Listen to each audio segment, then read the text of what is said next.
ಮಾದಿ ಜೈ ಮಾದಿಗ ಜೈ ಜೈ ಮಾದಿಗ 92 ಇದರಲ್ಲಿ ಬಹಳ ಕ್ಲಿಯರ್ ಇರೋದು ಲಂಬಾಣಿಗಳು 12,67,000, ಬೋವಿ ಇರೋದು 11,19,000, ಕೊರಚ ಇರೋದು ಕೇವಲ 55,000, ಕೊರ್ಮ ಇರೋದು 2,10,000.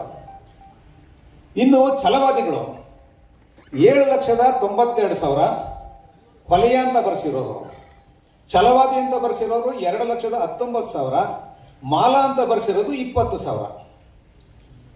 ಮಾದಿಗ ಅಂತ ಬರ್ಸಿರೋದು ಸರ್ ಟೋಟಲ್ 1,04,00,000 ಮಾದಿಗರಲ್ಲಿ ಮಾದಿಗ ಅಂತ ಬರ್ಸಿರೋದು 9,53,000. ಯಾಕೆ ಅಂತಂದ್ರೆ ಮಾದಿಗರಲ್ಲಿ ಗುಂಪು ಜಾಸ್ತಿ ಇದೆ, ಹಾಗಾಗಿ ನಮ್ಮೊಬ್ಬರಿಗೆ ಕೊಟ್ಟಿಲ್ಲ. ಅದು ಮಾದಿಗ ಮತ್ತು ಮಾದಿಗ ಸಂಬಂಧಿತ ಜಾತಿಗಳು. ಇದರಲ್ಲಿ ಬಾಂಬಿ ಅಂತ 6,00,000 ಇದೆ ಸರ್. ಬಾಂಬಿ ಇದರಲ್ಲಿ ಸುಮಾರು 12 ಜಾತಿಗಳಿದ್ದಾವೆ. ಇದರಲ್ಲಿ ಸಮಗಾರರಿದ್ದಾರೆ, ಮಚ್ಚಿಗಾರರಿದ್ದಾರೆ, ಕಲ್ಪ ಇದ್ದಾರೆ, ಅಸಾಧರು ಇದ್ದಾರೆ. ಇವರೆಲ್ಲರೂ ಸೇರಿ 6,00,000 ಇದ್ದಾರೆ. ಮಾತಂಗರು ಅಂತೇಳಿ 26,000 ಇದ್ದಾರೆ. ಜಾಂಬವಲು ಅಂತೇಳಿ 12,000 ಇದ್ದಾರೆ. ನಮ್ಮ ಸಹೋದರರಾದಂಥ ಡೋಹರರು 30,000 ಇದ್ದಾರೆ. ಮತ್ತು ನಮ್ಮ ಇನ್ನೊಂದು ಬಹಳ ಪ್ರಮುಖವಾದಂಥ ಸಹೋದರ ಜಾತಿ ಸಮಗಾರರು 88,000 ಇದ್ದಾರೆ ಸರ್. ಇವೆಲ್ಲವೂ ಸೇರಿದ್ರೆ ಮಾತ್ರ ನಮ್ಮ ನಂಬರ್ ಜಾಸ್ತಿ ಆಗುತ್ತೆ.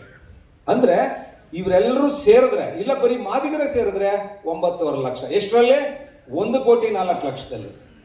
ಹಾಗಾಗಿ ಇವ್ರನ್ನೆಲ್ಲ ಸೇರಿಸಿ ನಾವು 35-40 ಲಕ್ಷವನ್ನ ದಾಟಿಸಬೇಕಾಗಿತ್ತು.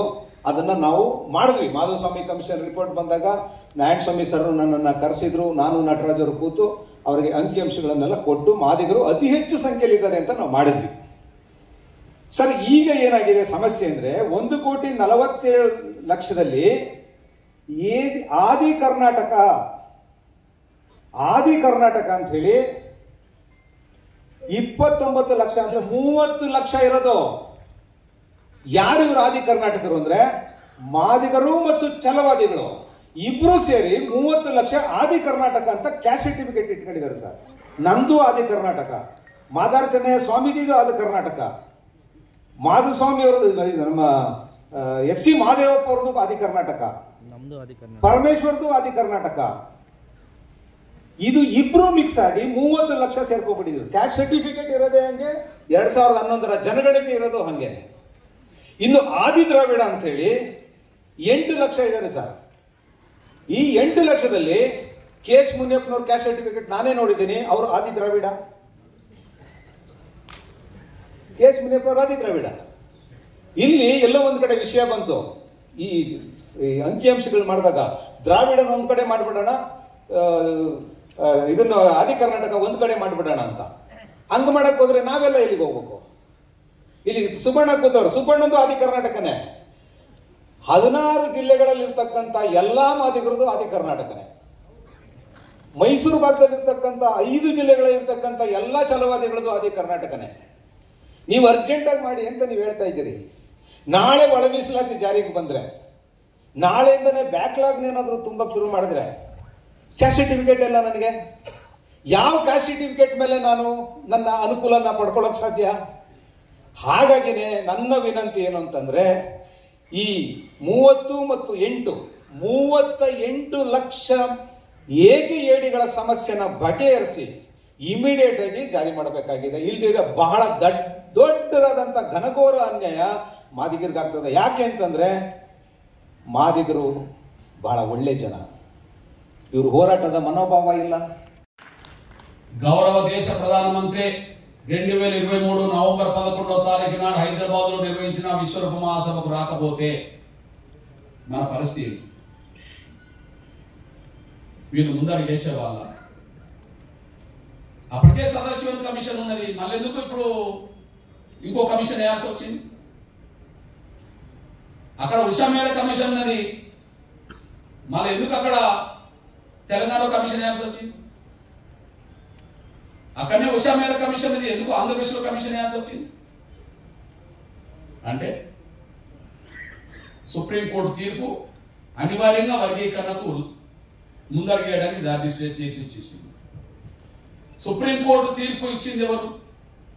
7 జడ్జిలతో కూడిన గౌరవ చీఫ్ జస్టిస్ చంద్రచూడ్ గారి ఆధ్వర్యంలో 7 జడ్జిలతో కూడిన రాజ్యాంగ విస్తృత ధర్మాసనం ఎస్సీ రిజర్వేషన్ వర్గీకరణ చేసుకునే అధికారం రాష్ట్రాలకే ఉన్నది, చేయవచ్చు అని చెప్పేసింది. అంతకుముందు వచ్చిన తీర్పు ఏంటిది?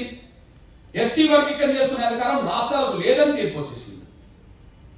ఆ తీర్పును అడ్డం పెట్టే ఏ ప్రభుత్వం ముందడిగేసి వర్గీకరణ చేయలేదు. ఆ తీర్పు వచ్చే సమయానికి ప్రభుత్వం ఎవరిది? కాంగ్రెస్. 2004 నవంబర్ 5న వర్గీకరణ వ్యతిరేక తీర్పు వచ్చింది. ఆ తీర్పు రావడానికి కారణం ఏంది?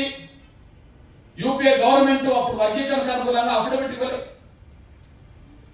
నేను మన్మోహన్ సింగ్ గారి దగ్గరికి వెళ్ళాను, నేను సోనియా గాంధీ గారి దగ్గరికి వెళ్ళాను, నేను రాహుల్ గాంధీ గారి దగ్గరికి వెళ్ళాను, సాంఘిక సంక్షేమ శాఖ మంత్రిగా పనిచేసిన ముకుల్ వాసింగ్ దగ్గరికి వెళ్ళాను. అప్పటికే ఉషా మేర కమిషన్ రిపోర్ట్ మనకు అనుకూలంగా ఉన్నది.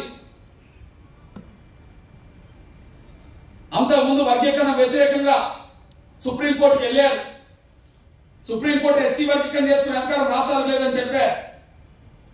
మరి ఆనాడు తీర్పు రావడానికి కారణం ఏందన్నప్పుడు ఎస్సీ వర్గీకరణ విషయంలో సుప్రీంకోర్టులో తీర్పు విచారణ జరుగుతున్న సమయంలో అఫిడవిట్ ఇవ్వండి వర్గీకరణకు అనుకూలంగా అని చెప్పి నేను అప్పటి యూపీఏ ప్రభుత్వాన్ని ఎన్నిసార్లు కలిసినా కూడా అఫిడవిట్ ఇవ్వలేదు.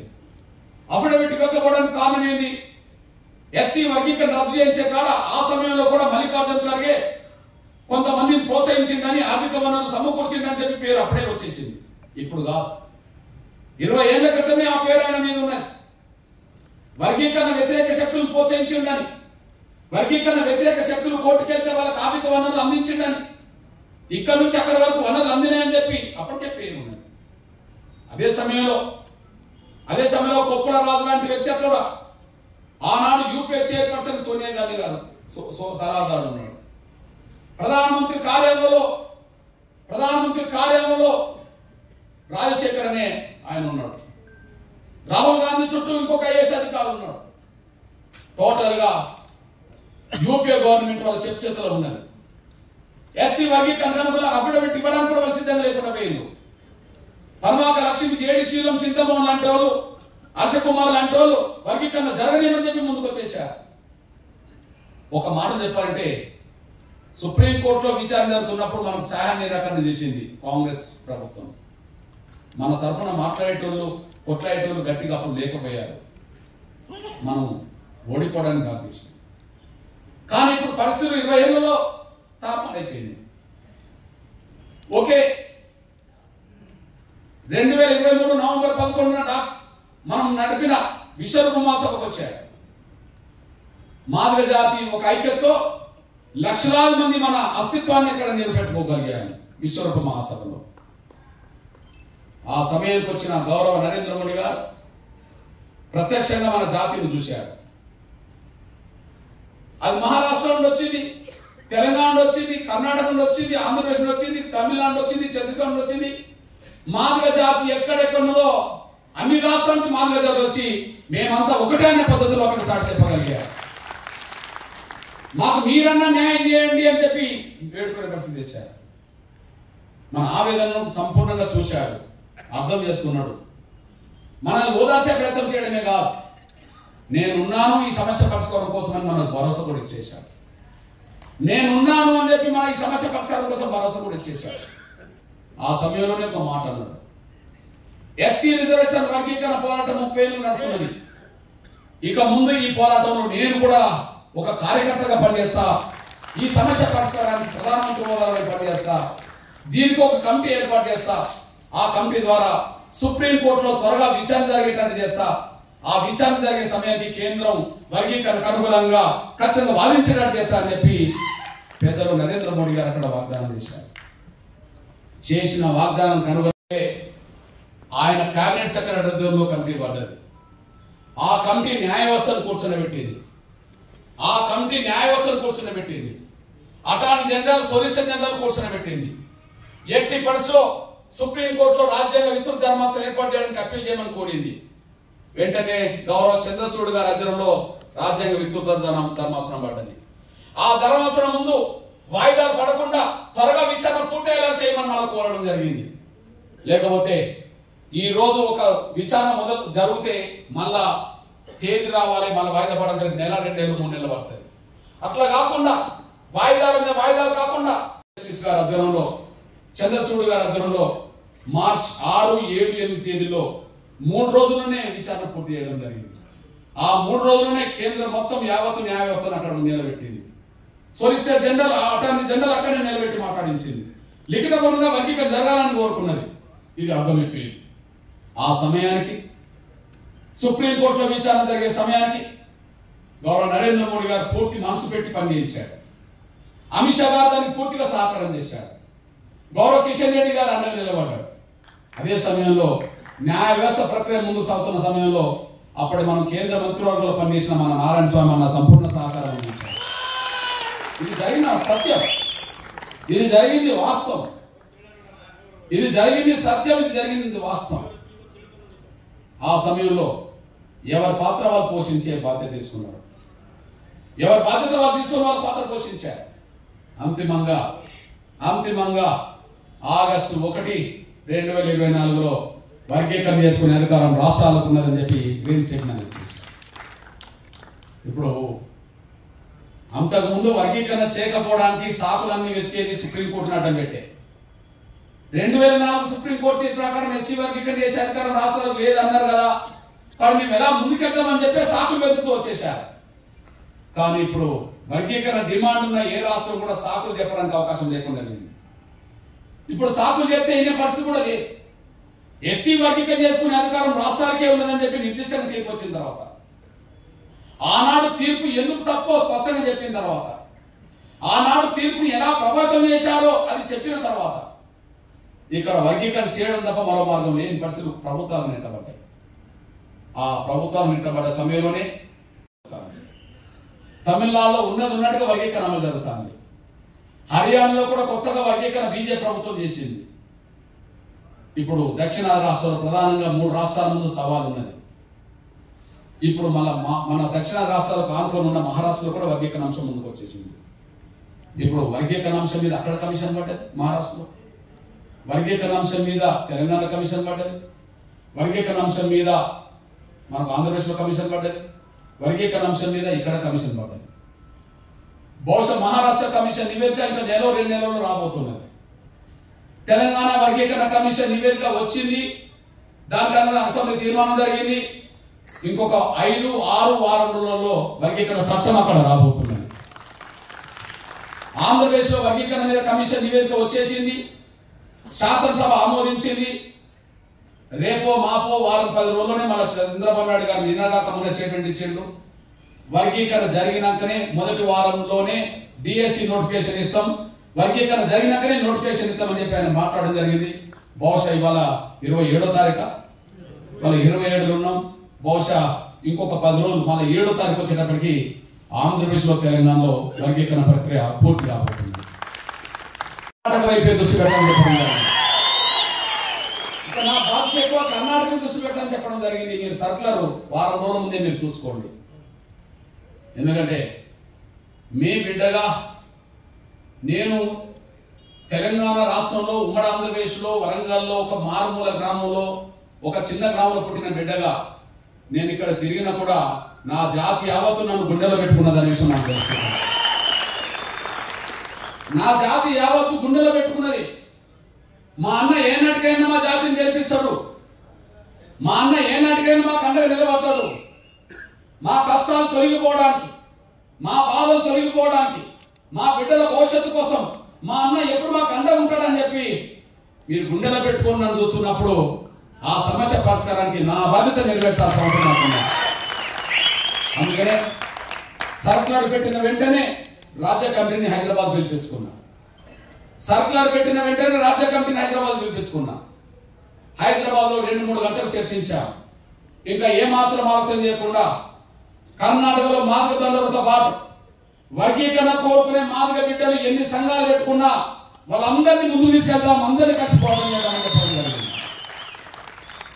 కర్ణాటకలో ఎంఆర్పిఎస్ ఎట్లయితే ఉన్నదో ఎంఆర్పిఎస్ లో ప్రత్యక్షంగా పనిచేసిన తమ్ముడు అక్కడక్కడ సంఘాలు పెట్టుకొని ఉన్నప్పటికీ కూడా, ఎంఆర్పిఎస్ దూరంగా ఉన్న సంఘాలు మాదిగ బిడ్డలు ఉన్నా కూడా, ఏదేమైనా జాతి యావత్ ఒక తాటి మీద నిలబడి ఈ వర్గీకరణ సమస్యను కర్ణాటకలో పరిష్కరించుకోవడానికి నేను కూడా పూర్తి సమయం వెచ్చిందని చెప్పి ముందుకెళ్ళడం జరిగింది. అందుకు అనుగుణంగానే ఇవాళ 27వ తారీఖు నాడు తేదీ ఫిక్స్ చేసుకోవడం జరిగింది. ఇక్కడ నుంచి వర్గీకరణ కమిషన్ నివేదిక రప్పించుకోవడం, ఆ నివేదిక మీద వెంటనే క్యాబినెట్ ఆమోదించేటట్టు చేయడం, ఆ క్యాబినెట్ ఆమోదించి దాన్ని మన చట్ట రూపం దాల్చేటట్టు చేయడం, ఇది మన ముందటున్న ఇక్కడ సవాల్ అనే విషయం మనందరూ తెలుసు. ఇప్పుడు అక్కడ మిగిలింది ఏంటిది? కమిషన్ నివేదిక వచ్చింది తెలంగాణ ఆంధ్రప్రదేశ్లో, క్యాబినెట్ ఆమోదించినాయి, అసెంబ్లీలు కూడా ఆమోదించినాయి. ఇప్పుడు అక్కడ మిగిలింది ఏంటిది? ఆడ ఆర్డినెన్స్ త్వరలో రాబోతుంది ఆంధ్రప్రదేశ్లో, తెలంగాణలో చట్టం రాబోతుంది. ఇక్కడ ఇంకా కమిషన్ నివేదిక అందలేదు కాబట్టి మొన్నటి నాటికి కమిషన్ నివేదిక రావాలి, దాన్ని క్యాబినెట్ ఆమోదించాలి, అది చట్ట రూపం దాల్చాలి. ఇక్కడ మిగిలిపోయిన ప్రక్రియ ఇది. వాడు నేను తమలందరికీ నేను చెప్పాను, దండోర నాయకులందరికీ చెప్పడం జరిగింది. మీరు వెంటనే పోయి మన మేధావర్గాన్ని కలుసుకోండి, మన రాజకీయ నాయకులు కలుసుకోండి.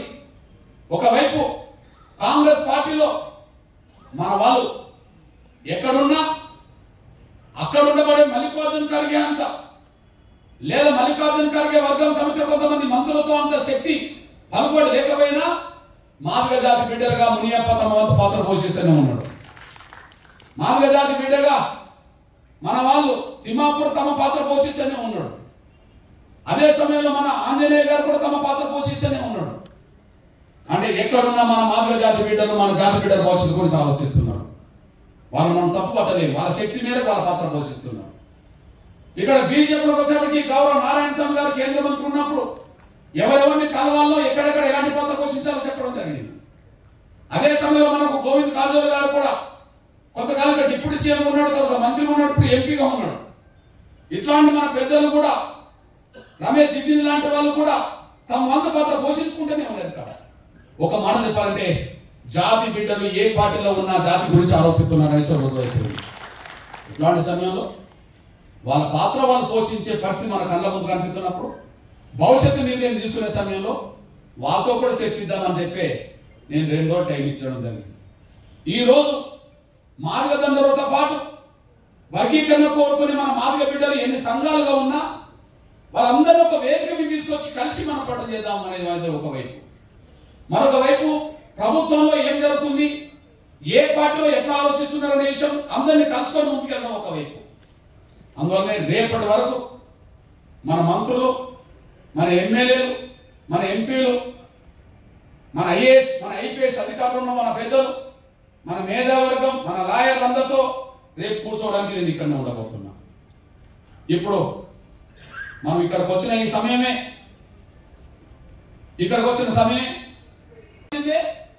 ఏకేలో చెలవాదులు ఎవరో చెలవాదులు పోవాల్సిందే, హోలియాలు ఎవరో హోలియాలు పోవాల్సిందే, ఏడీలో మాదిగలు ఎవరో మాదిగలు పోవాల్సిందే, ఏడీలో చెలవాదులు ఎవరో చెలవాదులు పోవాల్సిందే. ఇది అనివార్యంగా తాత్కాలిక పరిష్కారం. అవును,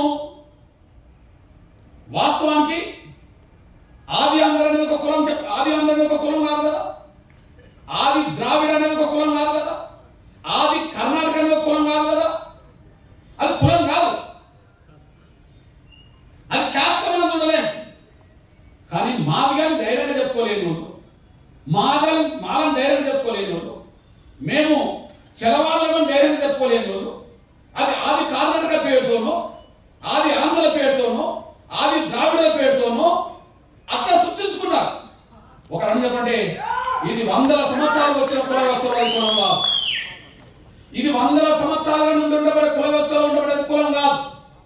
నాకు తెలిసి ఒక 100 సంవత్సరాల నుండి మద్రాస్ పాలనలో లేదా అక్కడక్కడ జరిగిన విషయాల్లో అక్కడక్కడ ఉద్యమం జరుగుతున్న సమయంలో మేము మాదిగా లేదా హోలియాలని చెప్పుకోలేని వాళ్ళందరూ అక్కడ ఆది ఆంధ్రులు అంటే ఆది ఆంధ్రులు చెప్పుకున్నారు, ఇక్కడ ఆది కర్ణాటక అంటే ఆది కర్ణాటక చెప్పుకున్నారు, మద్రాస్ వాళ్ళు తమిళనాడు వాళ్ళు ఎక్కువ ఆది ద్రావిడ అనే పేరు వాళ్ళు చెప్పుకోవడానికి దారితీసింది ఆ బార్డర్లో ఉన్న వాళ్ళందరూ కలిసి.